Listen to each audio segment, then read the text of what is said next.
Hello, hello, hello, everyone. Welcome back to another video.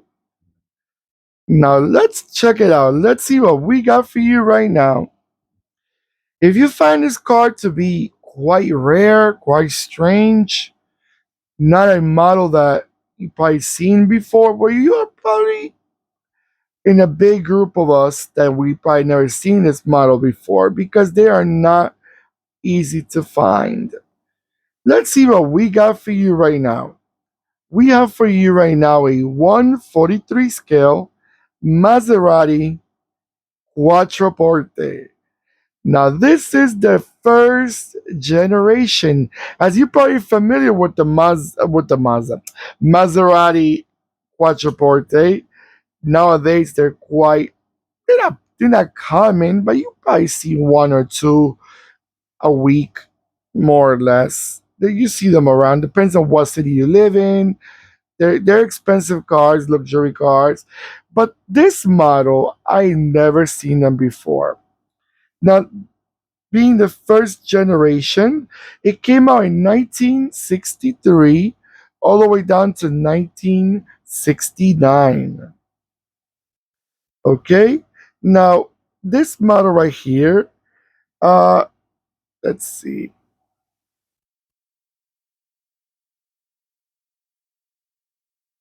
it was styled by Turinese from Turin, coach builder Pietro Frua, which style very other famous other models around it from Italian brands.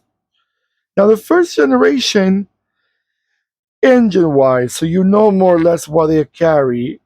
All of these were V8s, big engine vehicles, 4.1 V8 and a 4.7 V8.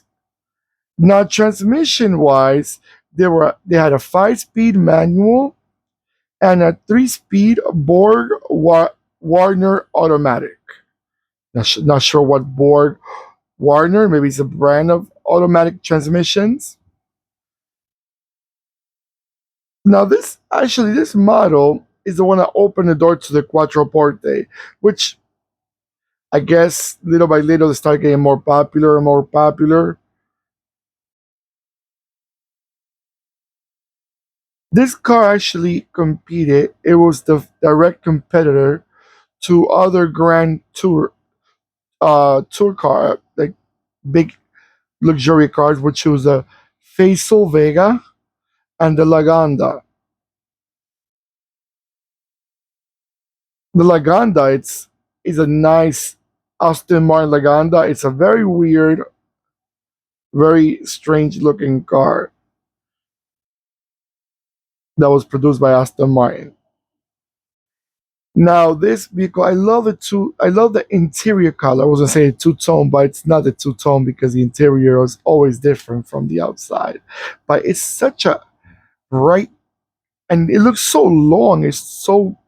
Looks so regal, looks so comfortable. But the question is, how reliable were they? Because I don't even see them on a car show. That's the that's the question. How reliable were they? Because if you don't see many of them, I don't think many of them are still around. I'm not even sure in Italy if they're still around. Imagine other parts of the world. All right, guys. I'm gonna let it go around, and I'll be right back.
All right, guys.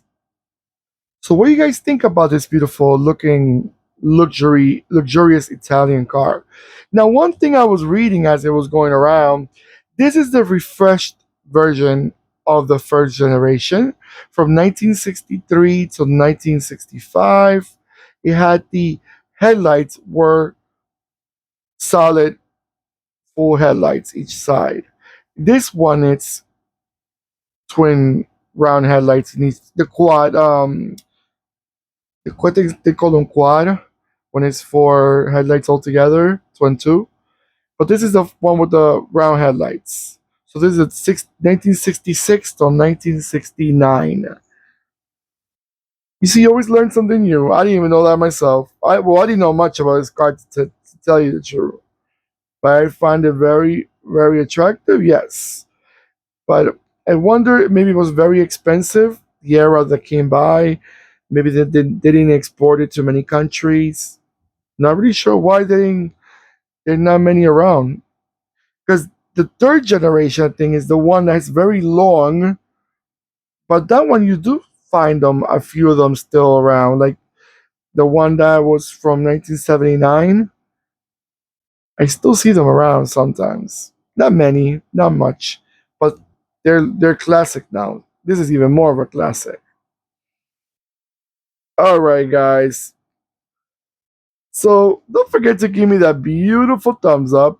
I always appreciate you guys doing that. I said it before in other videos. It shows me that you are enjoying these cars.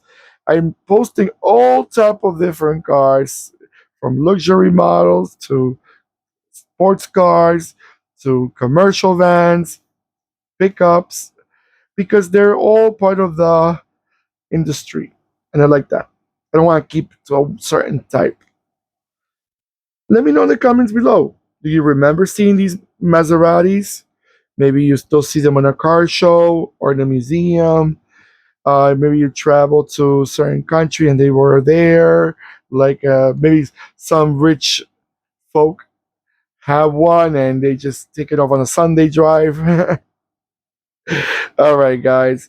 Don't forget to also comment below where you guys are from, what scales you guys collect. Definitely, I would love to know more about your interest and your collections and everything. All right, take care of yourselves more than ever, and goodbye.